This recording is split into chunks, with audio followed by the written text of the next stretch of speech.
RD. Ngayon pala.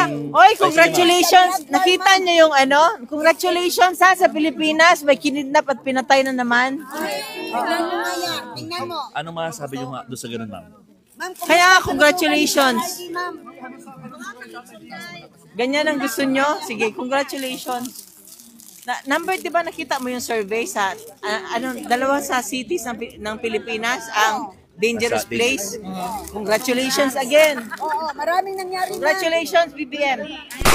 Kaya muli pinapanawagan po natin kay Miss Hanilet Abensanya. Huwag na po sana mamutawi sa inyong bibig ang mga gintong klaseng pananalita. Dahil hindi po rin natin gugustuhin i-congratulate ang dating Pangulong Duterte sa mga nagawa pong EJK. Dahil po buhay po ang pinag-uusapan dito. Welcome sa ating briefing ngayong araw. Narito po tayo para sa isang mahalagang anunsyo. Kinukumpirma po na binito po ni Pangulong Ferdinand R. Marcos Jr. ang House Bill number 8839 na kilala bilang an act granting Philippine citizenship to Lee Duan Wang. Sa kanyang veto message ay sinabi ng Pangulo, and I quote, "I am unable to blindly ignore the alarming and revealing warnings raised by our relevant national agencies that find the subject grantee's character and influence to be full of ominous and dire consequences, if not of a clear and present danger." End quote. Ayon sa Pangulo, ang ipagsawalang bahala, ang babalang ito ay tila pagsuway sa ating tungkulin sa sambayan ng Pilipino. Ang Filipino citizenship ay isang pribilehiyo at hindi ipinamimigay ng basta-basta. Hindi rin ito dapat gawing kasangkapan upang pagbigyan ang pagsulong ng mga kaduda-dudang interes. Sinabi rin ng Pangulo na kapag tayo ay nagbigay ng Filipino citizenship, higit pa sa mga legal na karapatan ang ating ibinibigay. Binubuksan natin ang buong karangalan ng ating kasaysayan, ang ating lahi at ang ating pamana. Kaya dapat ang tatanggap nito ay sumasailalim din sa mga adhikain ng ating bayan.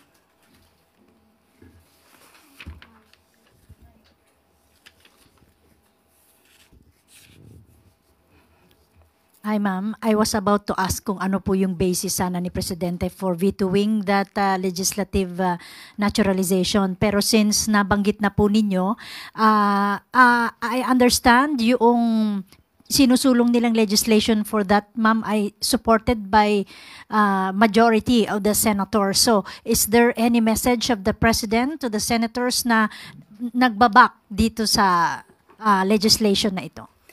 Una-una po na isipaalam ng Pangulo na kung may mga kaduda-duda, interes, at hindi naman po bingi ang ating Pangulo para dinggin at pakinggan kung ano yung kanyang mga nakukuhang mga data or facts about supposed to be grantee. So kung nagkaroon man ng desisyon ang Kongreso na patawan or bigyan ng Philippine citizenship, itong si Lee Duan Wang, hindi po kumbinsido ang Pangulo. At yun lamang po, hindi natin ipamimigay ang Philippine citizenship kung may mga kaduda-dudang interes, yung tinatawag na grantee. Next question, Pia Gutierrez, ABS-CBN. Hi ma'am. Ma'am, there had been speculations about the President's health lately. Kamusta na po ang Pangulo? Kung makikita nyo po, yan naman po ay talagang pinapakalat, siguro para palabasin na ang Pangulo ay hindi maganda ang kalusugan, not in good health.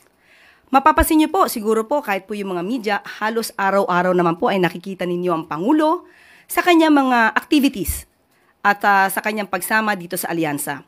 Maliban dyan ay mayroon pa rin po siya mga meeting, kasama po kami. At sa aking perspektibo, dahil nakakasama tayo mismo ng Pangulo, maganda po ang kalusugan ng ating Pangulo. Dahil kung hindi po maganda ang kalusugan ng ating Pangulo, malamang ay hindi na po siya nakakaganap ng kanyang mga tungkulin sa araw-araw. At ang aking pakiusap lamang po sa mga fake news peddlers, wag niyo pong gawan ng kwento ang Pangulo patungkol sa kanyang kalusugan. Hindi po yan maganda para sa ating bansa. Dapat po ipagdasal pa po natin na maging maganda ang kalusugan ng mga namumuno sa atin. At iwasan po nila na magbigay ng speculation kahit hindi po doktor ay nagpapakadoktor sa social media. Maricel Halili, TV5. Good morning, Yusek.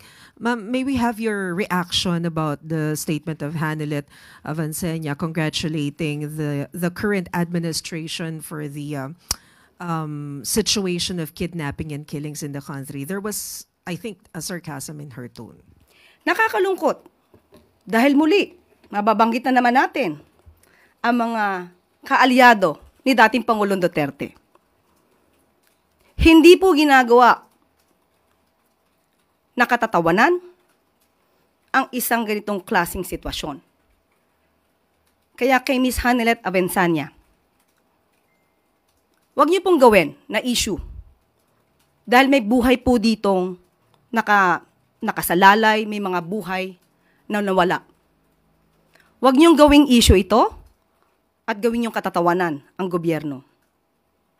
Hindi natin malaman bakit ganon ang naging attitude ni Ms. Hanelet. Parang ikinatutuwa pa ba niya na may mga ganitong sitwasyon sa bansa? Hindi ba dapat bilang Pilipino, nagkakaisa tayo upang ang bansa natin ay umangat?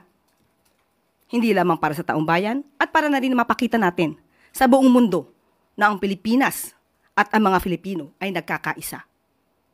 Huwag silang gumawa ng gulo dahil hindi po yan maganda.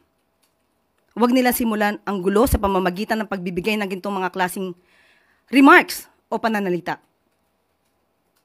Ang Pangulo po at ang administrasyon ay kinukundina ang bawat krimen na nangyayari sa bansa.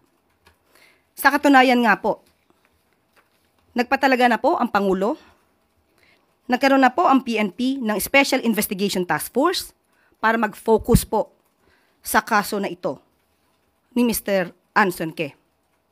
At itong si Police General Elmer Ragay, a former director of the Anti-Kidnapping Group, ay na-relieve na po dahil hindi po nasisiyahan sa pagkakataong ito sa kanyang performance.